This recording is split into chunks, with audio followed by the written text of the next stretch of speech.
Hello, I'm FlyLady Kat, and I'm here with a special gift for you, and that is a free Patreon video. This Patreon video is one of hundreds and hundreds that I have on my Patreon channel, A Better Life with FlyLady Kat at patreon.com. And on this video, you will see that we're talking more about how we think and implement the FlyLady system into your life rather than the specifics about the FlyLady system. So I call it a mini mentoring session, and it is $5 a month if you decide that you want to enroll at Patreon and become one of my patrons. $5 a month gives you 5 videos a week, week after week, month after month. If that's something that you love, please come over and enjoy these and be part of our special group. There are no advertisements on Patreon, so you'll be able to enjoy it end to end without interruption. If you feel that you'd like to have a little bit more mentoring, maybe some personal accountability or some help, you can get one personal mentoring session a month with me for $25. That is my tier 2. That's going to give you the 25-minute mentoring session and the videos all inclusive for $25 a month. If you need more help, you can get 2 mentoring sessions a month plus the videos for $50 a month. And if you want to go all the way and really help yourself establish some great habits and get into the flow of the FlyLady system, then I recommend that you go for 4 mentorings a month, which is $100 a month, including the free videos. These are all great systems for you.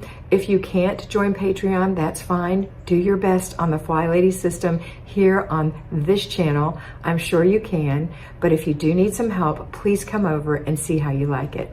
That's it for today. I hope you have a beautiful day, and I hope you always remember to be beautiful, because you are beautiful. Enjoy the video. Hello, patrons. Happy Monday. I have a request from one of my patrons to revisit the project plan. So let's talk about the project plan. What is a project? How do you do a project? Why is it important to have a project plan, etc.? So here we go.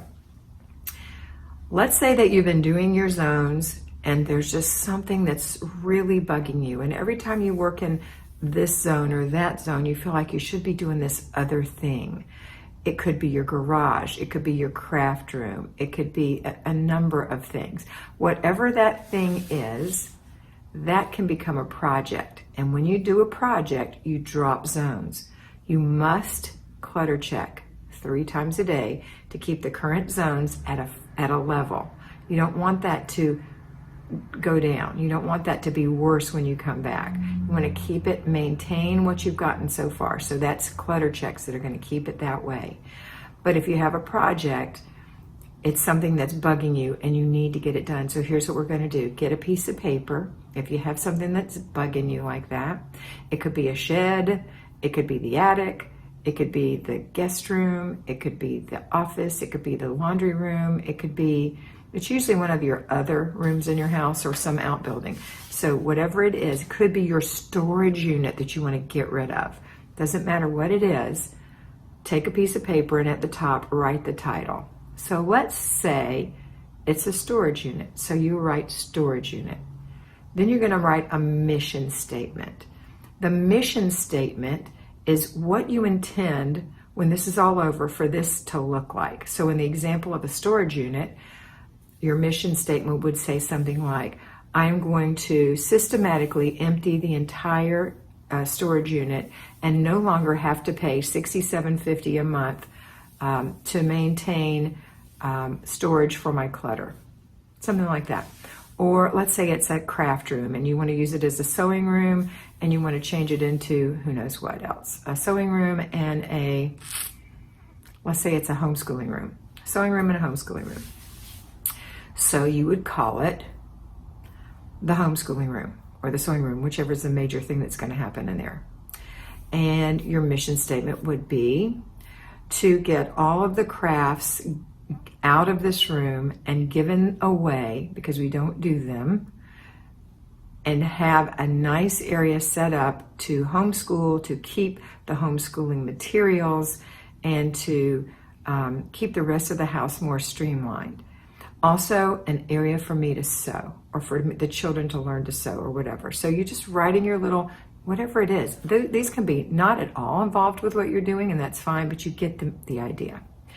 Then the next thing you're going to do on the paper is you're going to write down, go look in that room and write, not even on that paper, actually use your spiral bound notebook at this point and write down all the things you see that need to be done in this room. Just write them down. Just write like a crazy woman. I need to get rid of this. I need to do this. I need to organize this. I need to clear this, etc. Then you're going to prioritize this list. You're going to say, okay, or organize it so it makes sense in your head. You're going to say, okay, here's what I'm going to do first. I'm going to get rid of all the stuff that needs to be gotten rid of. So I'm going to get rid of all the old, let's say it's the sewing room. I'm going to get rid of all the old material. I'm going to get rid of all the old thread. I'm going to get rid of all those extra needles. I'm going to get rid of all those ancient patterns, and you've got a list of what you're going to do. Those are going to go in the garbage. You know that. Then you're going to sort through the other things. I'm going to sort through these 12 boxes one at a time. I'm going to give away anything that's worthwhile. I'm going to throw away things that are not worthwhile, and I'm only going to keep what I really need to complete my mission for this room, okay? And then you're going to think about the room. What about this room? What about this space? If I was to move into this empty space today and I knew how I wanted to use this room, where would I keep everything that I think I would need in this room? So now you're going to create kind of an outline in your head of where you're going to put things. Maybe you're going to store games in this room, so you want to have them there. And you've got books that you're going to store in this room. And you are going to maintain some sewing, but not very much. And you want a sewing shelf that you keep things on, or a set of shelves for your sewing, etc. So you're going to create a space in your head, and you're going to see what it looks like. Now we're going to figure out how long this is going to take. So in an office or something with lots of little things, I would say that, those old-fashioned wicker baskets, those old-fashioned wicker laundry baskets, I would say that it takes about 30 minutes with little things to go through a wicker basket. It only takes about 15 minutes of larger clutter. So if you're in a toy area, for example, that you want to clear out, or there's lots of clothes, 30 minutes is too much for a basket. I would call it 15. But where there's places where there's lots of little things, staple removers and staplers and hot glue sticks and, all those little jibbity things, then give that 30 minutes per basket. So figure out how many approximate old-fashioned wicker basket sizes of laundry baskets do you have in this room. And then you can say, okay, I've got 20. And each one is going to take 30 minutes. So that's 10 hours of work.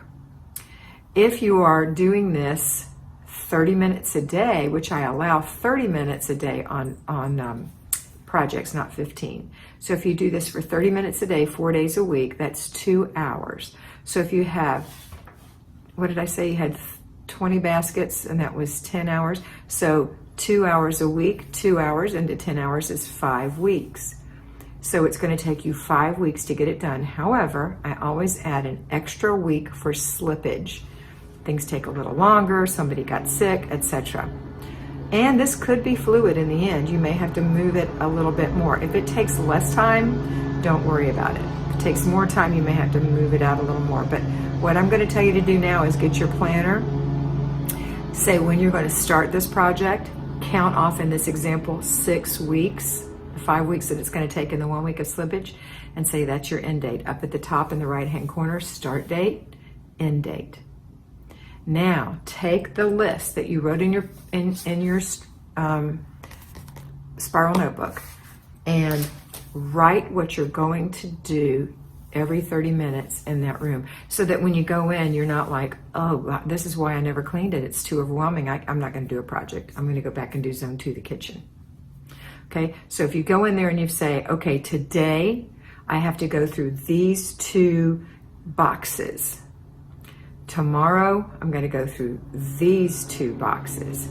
The next day I'm going to go through this shelf, etc. I do recommend that you start with shelves, drawers, and hidden areas, because you're going to have a place to put this stuff, right? That place that you designed in your head, you're going to start with those storage areas first. So make a list of what you're going to do. So you have an attack plan. This is your project plan. Now, write it up nicely on a nice clean sheet. put it in a page protector, or fold it in half and keep it in your planner and look at it every day, because 4 days a week when you would be doing zones, you're going to be doing this work. And here's the hardest part. When you get about 95% done, you don't want to do it anymore because it looks great and you only have these few little things. Do not stop until the process is complete. Complete the process. Finish. That's something that we tend not to do as sidetrack people. We tend not to finish. This has got a finish line. Cross the finish line. It's just like clothes aren't done till they're put away. This project is not done until it's finished. So that's how you do a project plan and how you do a project. I hope it was helpful. You can ask me questions if you'd like. I'd love to answer. And always remember to be beautiful, because you are beautiful.